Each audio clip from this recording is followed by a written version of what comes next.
Hello, and welcome to the next steps of resilience activation. I really appreciate your joining me for the summit and for this advanced program.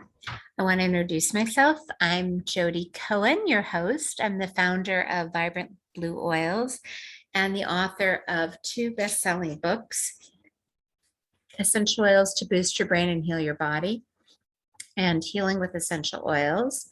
My obsession with resilience started after my 12-year-old son, Max, was killed in a car accident. Here's Max. In the aftermath of the accident, a lot of people were projecting a lot of things on to me and my daughter.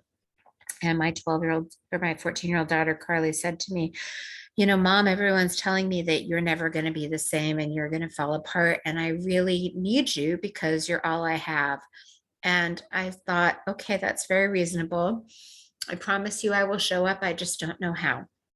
And so from that point forward, I really started trying to figure it out. I wish that I had the roadmap that I'm going to present today, but I didn't know what I was doing. So I would just trial and error a lot. And I stumbled into doing some things right, which I talk about. But it's been very helpful through this summit and designing this course to really realize that there are benchmarks and strategies for resilience. And it's the kind of thing I wish I had practiced or known before I needed it, because then I would have probably had an easier time navigating. So resilience, I had all of the guests define resilience. It's often defined as the capacity to prepare for, recover from, and adapt in the face of stress, adversity, trauma, or challenge, to bounce back from, to bounce forward into. And it's incredibly useful to be able to adapt and cope with adversities and stresses. And while I would not wish my loss on anyone, most people do not have to lose a child, but many of us lose pets, we lose parents, we lose family members, we lose jobs, we lose relationships, sometimes through divorce. We lose function of our body through health issues. We might suddenly hurt our knee and we can't ski or run in the way that we used to. So we all are navigating loss, and resilience is helpful for any loss, no matter how profound or, I have people say to me all the time, well, I lost my dog and it's not the same. And I want to say, no, I mean, I love my dogs. I'll be devastated. They're 6 months and 5. So I hope I have a while, but loss is loss and it's not a competition. So anything that we can do to kind of proactively build that muscle so that we can be prepared when bad things happen, that's really the goal here. And when is the best time to develop resilience? It's a muscle you ideally want to have before you need it, just like you want to learn to swim before the threat of drowning ever presents, because sadly, no one really escapes, into every life, a little challenge will fall. And when you're resilient, you're just better able to move through these bumps quickly and easily. And think of resilience not as a one and done, but as an ongoing process that you're moving through. It's like parenting, right? You get really good at the baby phase and then they're toddlers, and then you have to figure out the toddler phase, and then they're in grade school. And it's a continuing educational process, and you keep learning, and every time you think you kind of have it down and know what you're doing, a new challenge comes along. So resilience will help you not only navigate the challenges at hand, but better prepare for future challenges. So what contributes to resilience? I really like to deconstruct things. So in order to kind of grasp and effectively develop resilience, I think it's helpful to understand the factors that contribute to it. And it was surprising to me, there are actually many resilience scales, more than 8, that measure resilience as positive personality characteristics that enhance adaptation, specifically the ability to identify what is stressful and realistically appraise your capacity for action and problem solve efficiently. So, we all have friends in our lives and we've all seen them go through different circumstances. And some friends, nothing seems to faze them. Like you watch them navigate things and think that would take me down. And you're just so in awe. They have resilience. They're just able to problem solve and move through things. It's like, I live in Washington State, so we talk about how ducks, they're kind of waterproof. It just flows off their back.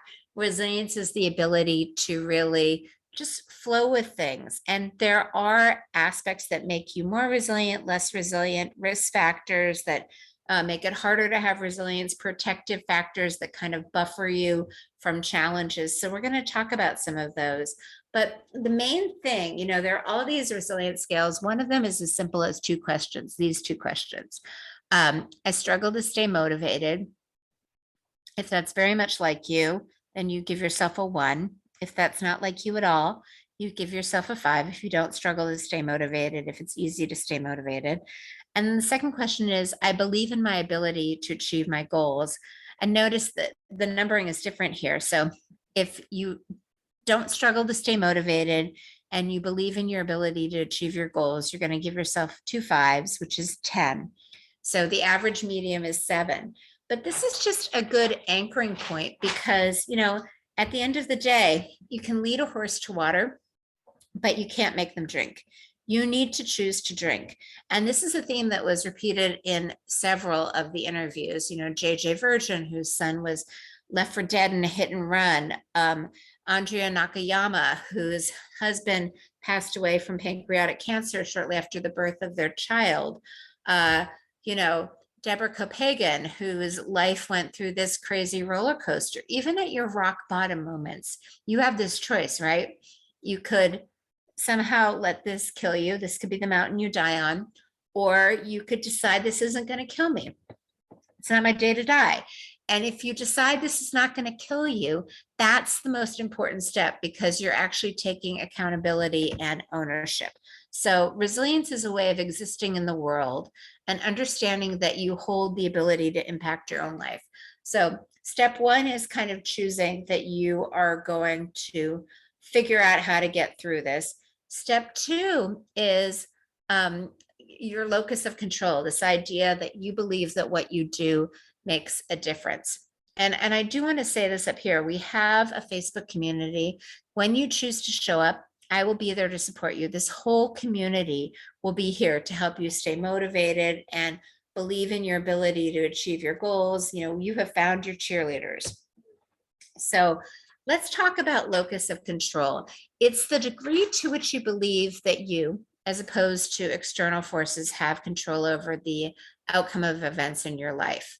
So if you believe that a problem presents and you and your attitude and your actions can make a difference in the outcome, you have an internal locus of control. If you feel like everything is outside of your power, then it's very hard to take different actions, right? You have to actually be able to see that cause and effect.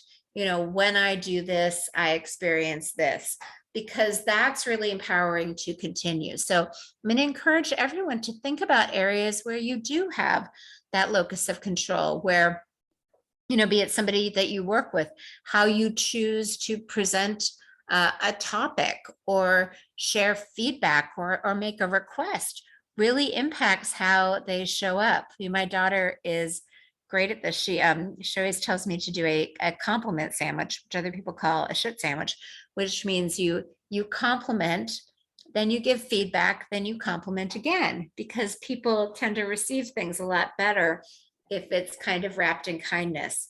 So when you're dealing with a challenge in your life, do you feel like you have control over the outcome? And the reality is some things yes and some things no. I don't know how much you have control over changing your taxes, but if you're trying to get in shape or clean your house or impact a relationship, shift a relationship, you have a lot of control. And if you believe you have control over what happens, then that's called locus of control. If you believe you have no control and external variables are to blame, then you have what's known as an external locus of control, which is also kind of this victim mindset. The difference between a victim and personal responsibility is the sense of empowerment or disempowerment. So my goal is to really empower you.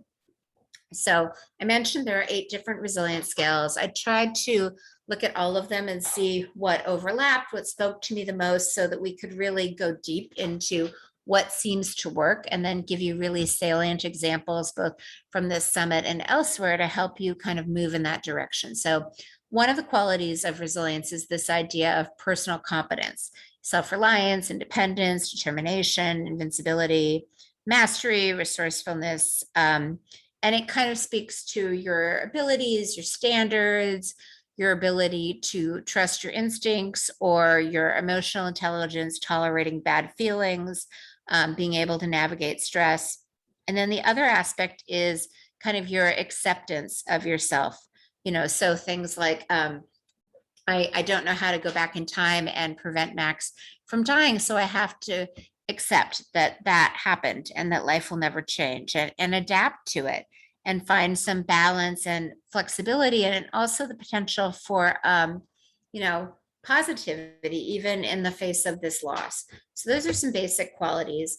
Then there's this idea of protective factors, things that kind of buffer you a little bit from the intensity of trauma. So a sense of perseverance, the ability to adapt, and also the ability to control your emotional response.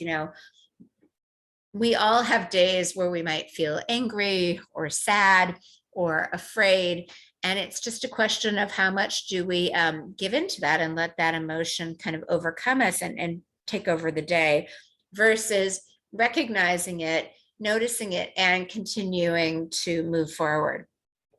And we're also going to talk about motivation and kind of cognitive function, because a lack of resilience can impact both your mental and your emotional well-being, and can kind of contribute to that victim mentality. So we're going to try and hit it from all sides. So that said, I shared the resilience scale in the first, my first talk for the summit. It was developed by Connor Davidson as kind of a self-report, and it focuses on personal competence, acceptance of change, secure relationships, trust, tolerance, the ability to overcome stress, control, and spiritual influences. There's also a more adult version, because that one was for adults and kids, that gets into kind of your life meaning or your purpose, your self-reliance, your ability to be alone with yourself. And again, it gets into kind of personal competence and acceptance of life, and personal feelings. And so these are the factors that enhance resilience. They're both external, like maintaining close relationships and having a support network, seeking help and accessing resources, and helping others. And then internal, having kind of a positive view of yourself and others, feeling confident in your strengths and abilities, being able to manage strong feelings and impulses, emotional IQ, developing problem solving and communication skills, feeling like you have a sense of control, the locus of control, that you can impact the outcome, seeing yourself as empowered rather than victimized, coping with stress in healthy ways as opposed to unhealthy ways, finding positive meaning in your life, even despite traumatic events. Even though Max died, I can still have days when I'm happy. I can still laugh. I can still express gratitude and feel optimistic. I can focus on the present, reconnecting with your faith or religious traditions, creating goals and plans. So this was one, I kind of cherry picked some of my favorite models and combined them in a way that made sense to me. So the 7 pillars of resilience talk about some factors that I'm going to go into in the next module, like developing optimism, acceptance of the situation, focusing on potential solutions, problem solving, taking personal responsibility for one's own life, which is the opposite of escaping from the role as a victim of circumstances, building a support network, and basically being able to plan a flexible strategy for dealing with future challenges. So not only managing the current situation, but learning from it. So I like this one. And then there's this idea of the three musketeers of resilience. And basically what this means is moving towards what restores you and staying away from what really depletes you. And we'll do an exercise in the next section about this, but just really noticing like, oh gosh, when I'm with this person, I feel great. I love, speaking to them on the phone. It always energizes me versus when I talk to this person or, when I eat this food, gosh, I just really want to take a nap or I feel really drained or slimed. So allowing yourself to have clean boundaries and to only really accept into your life what nourishes you and supports you. So this model, ABCDE, really gets into the 5 specific emotions, that go along with trauma. So adversity, kind of recognizing unfavorable thought patterns, belief, finding the true reason behind the emotions, consequences, recognizing the negative impact of these emotions, disputation, learning to challenge them, energization, choosing new and more effective course of action. So this is one way to deal with emotions. I will share how I like to do it with essential oils because I think it's a little bit less charged. There's also a tapping technique that Amy Stark shared in her session. I think that emotions can be heavy, right? And there's either the easy way or the hard way. And so some of the frequency meditations that you can use, like sound or smell meditation, those are sometimes easier ways to release some of these heavy emotions. Like anger tends to be linked to a perceived violation of your right. Embarrassment is often unfavorable social comparison. Sadness and depression are linked to the loss of self-worth. No matter any situation you're going to navigate through, we have emotions involved. We tend to assign emotions to every situation, and sometimes that's really rough, and sometimes it's so intense. Like my sadness, I sometimes feel like I'm drinking from a fire hose, so I need to find ways to take small little releases. I do this in yoga. I'll go in yoga and I prefer to be in the very back corner of the room because then I can cry as I'm flowing and just release it, but it's a little bit at a time so as not to overwhelm me. And I don't know, emotions are said to undermine resilience, but I don't know if I think that's true. I think that they're part of the process. I think as long as you allow your emotions to move through you, because emotion really is about motion, then it doesn't undermine at all. It's when we don't know how to feel the emotion and we don't know how to process the emotion, so we just clamp down and stagnate the emotion. That's when we get stuck in our progress. That's when we're not really unpacking what we've been carrying, but clamping down and clenching. And so that's, I'd like to offer kind of a reframe that we think of emotions as indicators, of just something that we get to work on and gently release, and to really be kind to yourself. You don't need to, we all struggle. No one's perfect. This is heavy stuff. It's hard stuff. So just give yourself a little credit for even trying. So this is the model that I kind of liked the most. And of course I tweaked it because I had other aspects that I wanted to add in, but this is really the model that I'm going to work through with you and really fit all of the speakers from the summit and the suggestions that I'm going to offer into this model so that you can kind of self-assess yourself. It basically measures 6 domains concerned with interrelated concepts that determine strengths and weakness and resilience skills. So the first one is kind of vision, your vision for your life, your purpose, your ability to goal set. The second one is composure, which has to do with emotional regulation, your ability to identify, understand, and act on internal prompts and physical signals. So your intuition, your ability to respond to yourself. The third one, tenacity, is really what most people think of when they think of resilience. You've got grit, you're perseverant, you're hardy, And that's an element, but it's not the only element. Reasoning is really important. This ability to kind of problem solve and access your cognitive function. And this goes in with composure, because when you're able to get yourself out of fight or flight in that survival mode, it's far easier to access your problem solving skills and to realize that you have possibilities and you have options and there's no deadline to get anything done. That also gets into collaboration, like not only receiving help from others, but giving help, connecting with other people, laughing with other people. This also activates your parasympathetic nervous system and kind of allows you to be more present and more thoughtful. And often, we can't do this alone. Like we might have one piece of a puzzle, and as we're trying to problem solve, we realize, like, oh gosh, my cousin might know that, or my friend from college, or my neighbor, and just opening ourselves up to ask for and receive help, because people really do like to help you. And then number 6, something that we covered in great detail in the summit, but we'll touch on here, is just kind of health and how having physical, mental, and emotional health enhances your resilience.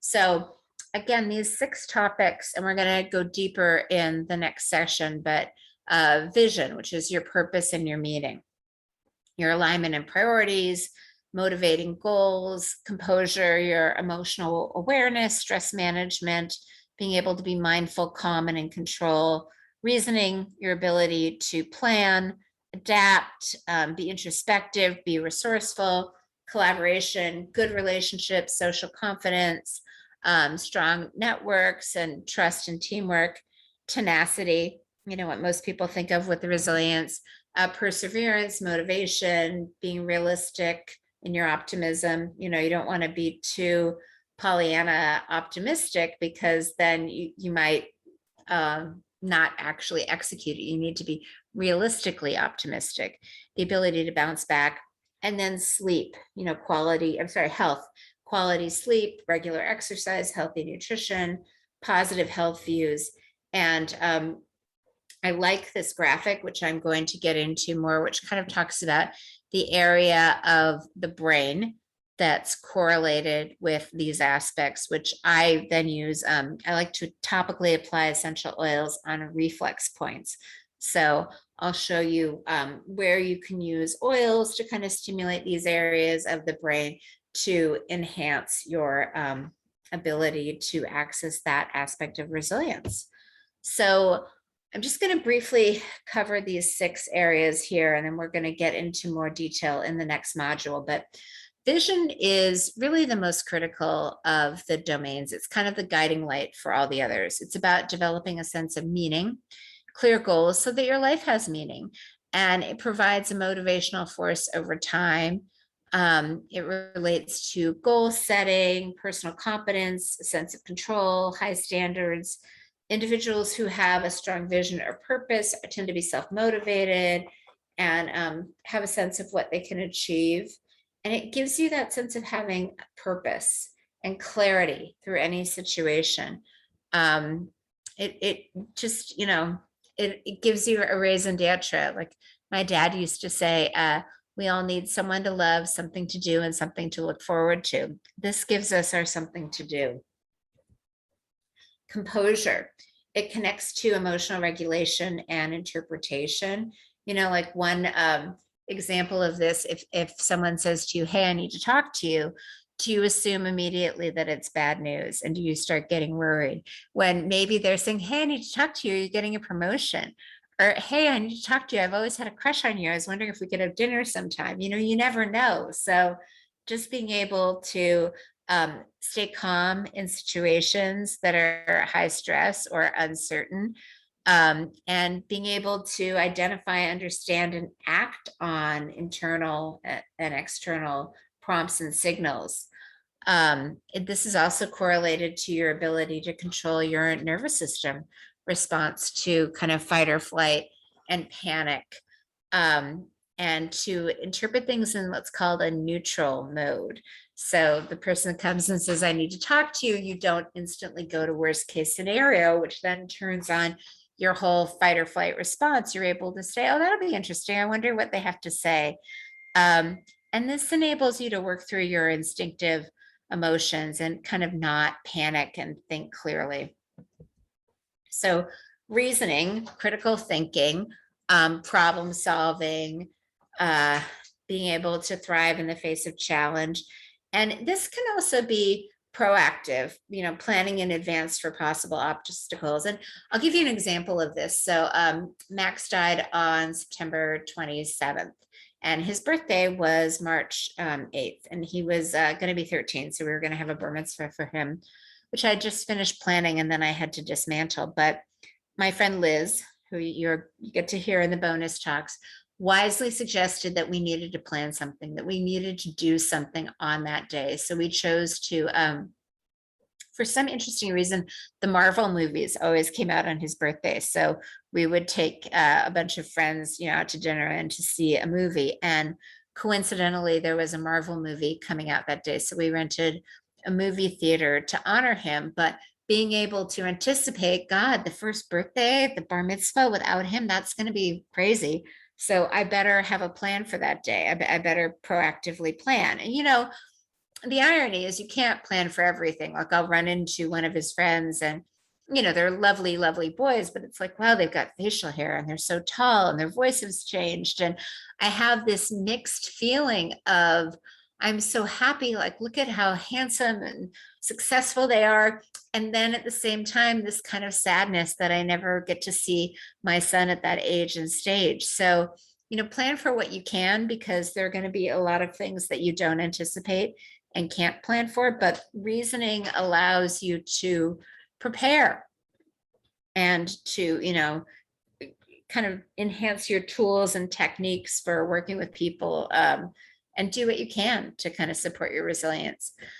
Tenacity, as I mentioned, is what most people think of when they think of resilience, persistence through every situation, learning from mistakes without kind of admonishing ourselves, but being objective. Again, having realistic optimism, being hopeful for success, but realistic about challenges. And then collaboration. This is really key. And this is hard, especially for, those of us that were kind of raised to be perfectionists and struggle not only to ask for help, but to receive help. Marcy Shimoff did a great job of listing kind of the emotional states. And one of them is being able to receive a compliment. So hard for me.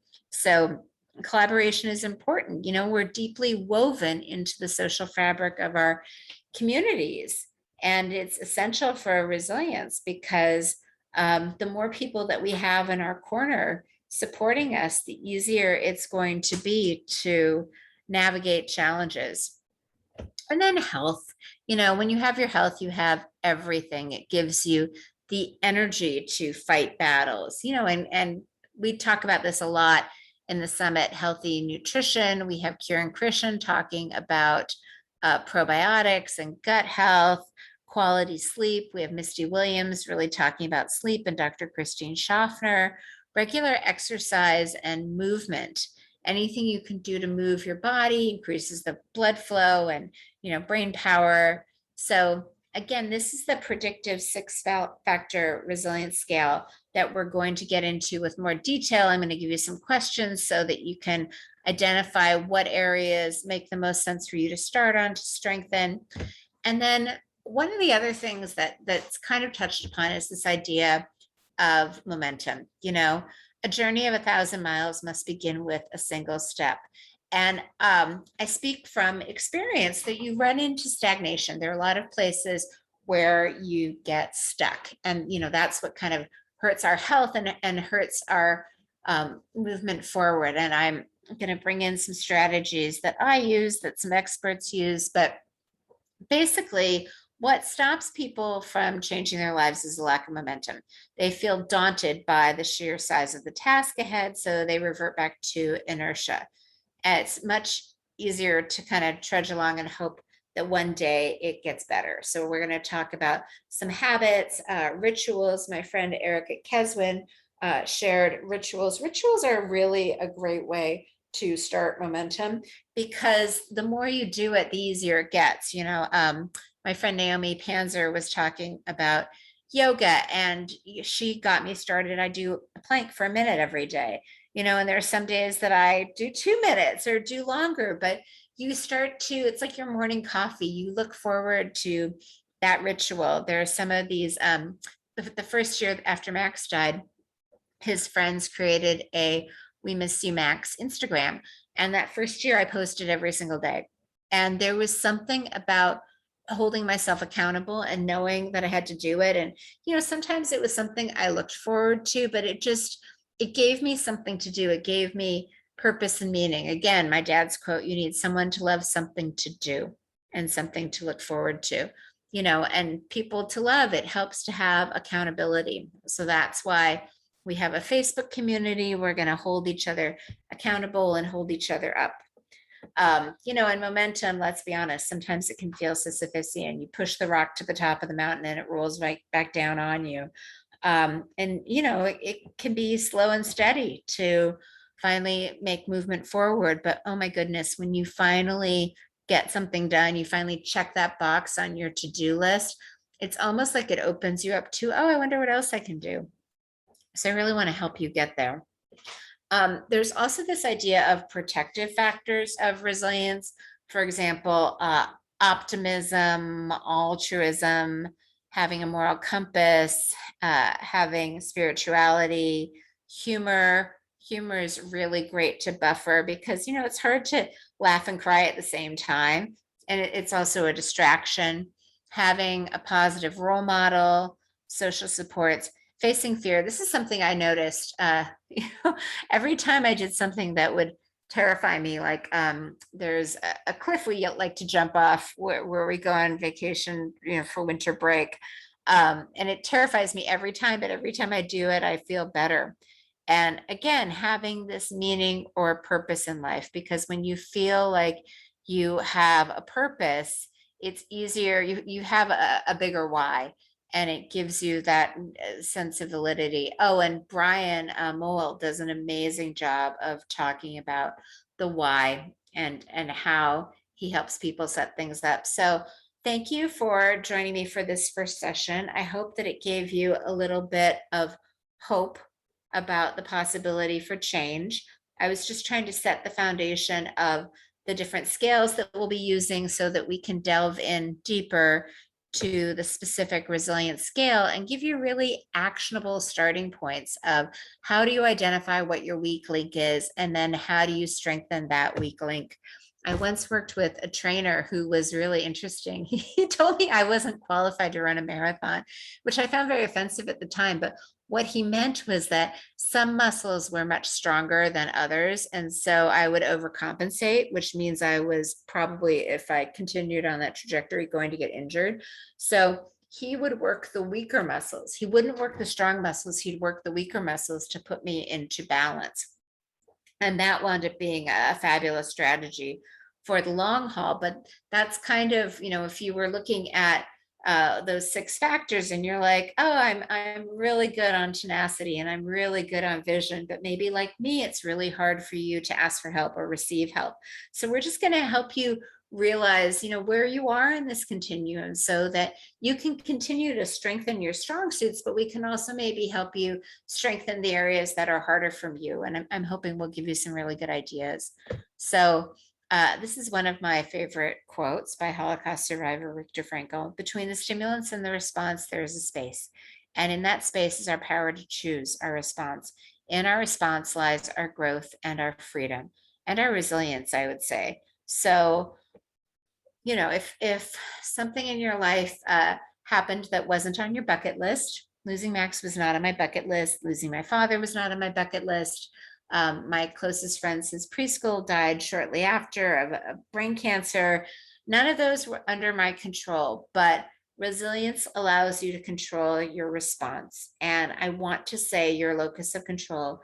You have a lot of power over how you choose to respond and how you choose to structure your life and experience every day. So I will leave you on that note. Thank you for spending time with me, and I will see you in the next module. Thank you so much.